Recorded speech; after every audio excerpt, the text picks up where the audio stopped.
Halo semua, apa kabarnya?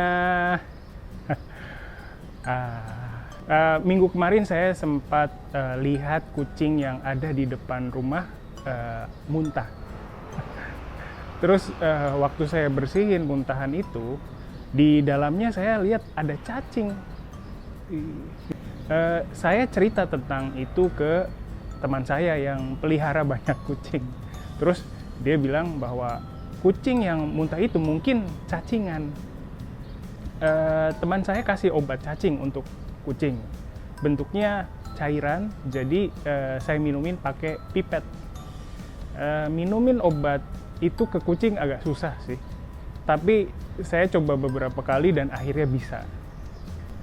Oh ya, akhirnya saya beli pisau untuk isi alat cukur yang dulu saya beli di Jepang. Sejak saya pulang dari Jepang 3 tahun yang lalu, saya belum pernah beli isi untuk alat cukur ini. Jadi selama 3 tahun saya pakai pisau yang sama. Selama 3 tahun saya pakai pisau itu tanpa masalah, tapi akhir-akhir ini saya ngerasa pisaunya udah jadi tumpul.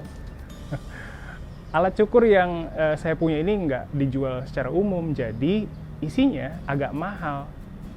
Tapi kebetulan ya di Tokopedia saya nemu pisau untuk isi alat cukur ini yang harganya murah banget.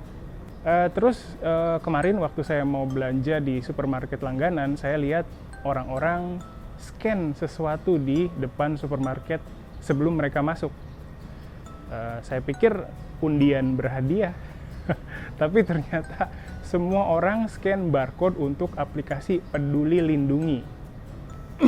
Aplikasi ini digunakan orang Indonesia untuk keluar masuk ke fasilitas umum selama pandemi. Aplikasi ini dipakai untuk batasi jumlah orang yang ada di satu fasilitas umum seperti mall, supermarket, atau gedung perkantoran. Di aplikasi itu kita juga bisa lihat catatan vaksinasi kita loh. Oke, itu tadi catatan saya minggu kemarin. Akhir-akhir ini di Indonesia sedang ramai dengan beberapa kejadian. Ada 2 kejadian yang paling banyak diomongin. Yang pertama adalah kasus pembunuhan ibu dan anak di daerah Subang, dan kejadian hilangnya 1 orang pendaki gunung di Gunung Guntur. 2 kejadian ini kayaknya buat orang-orang Indonesia penasaran banget. Sampai istri saya juga selalu ikuti beritanya setiap hari lewat YouTube atau Facebook. Kejadian ini banyak diomongin orang-orang Indonesia mungkin karena sisi misteri dan dramanya. Katanya dari kejadian ini sampai ada yang mendadak jadi YouTuber loh. Saya sih nggak begitu ikuti beritanya, tapi karena istri saya sering banget ya ngomongin ini, saya juga jadi penasaran. Kadang kalau saya pulang dari kantor, saya suka tanya ke istri, gimana? Apa udah ketemu pembunuhnya? Terus dari situ istri saya mulai cerita tentang perkembangan 2 kejadian itu. Nah, di video kali ini saya mau ceritain 2 kejadian tadi dari sudut pandang saya. Kalau kalian tertarik, kalian bisa cek video yang lain yang terkait di YouTube ya. Oke, saya mau mulai cerita dari yang kasus pembunuhan ibu dan anak di Subang dulu ya. Sudah biaya kelasnya mahal, harus beli buku pelajaran yang ditentukan sekolah, dan juga harus repot-repot pergi ke sekolahnya. Padahal sudah berusaha, tapi tetap tidak bisa berbicara bahasa Indonesia. Kalau les privat, kita harus cari guru yang cocok dengan kita.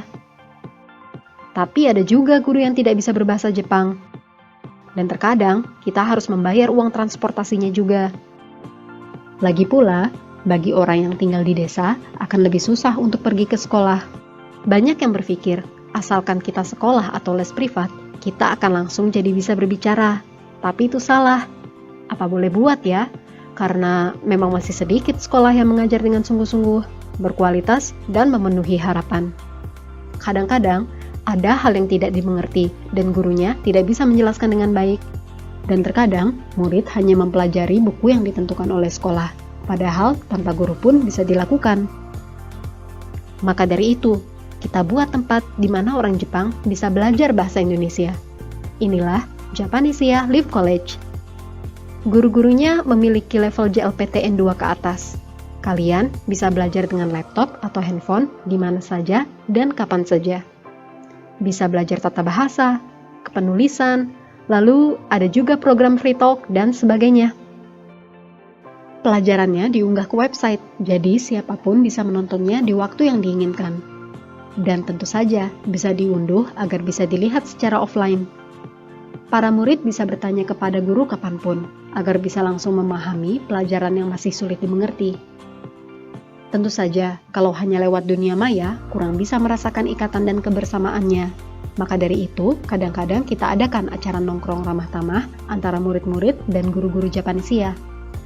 Maupun Anda seorang pemula atau level menengah yang ingin meningkatkan kemampuannya, sekarang Anda bisa segera melakukannya, bahkan dengan dana yang terjangkau. Anda masih ragu? Jumlah murid kami sudah lebih dari 100 orang sejak kami buka. Silahkan cek website kami ya.